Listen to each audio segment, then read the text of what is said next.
బొట్టు పెట్టి పూజ చేసి గడ్డి మేపి పాలు తాగి వయసు ముదిరి వట్టిపోతే గోవు తల్లే కోత కోత.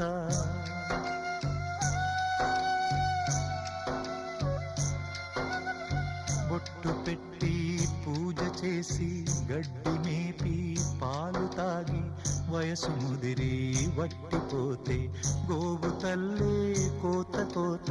విత్తు నాటి చెట్టు పెంచితే చెట్టు పెరిగి పళ్ళు పంచితే తిన్న తీపి మరిచిపోయి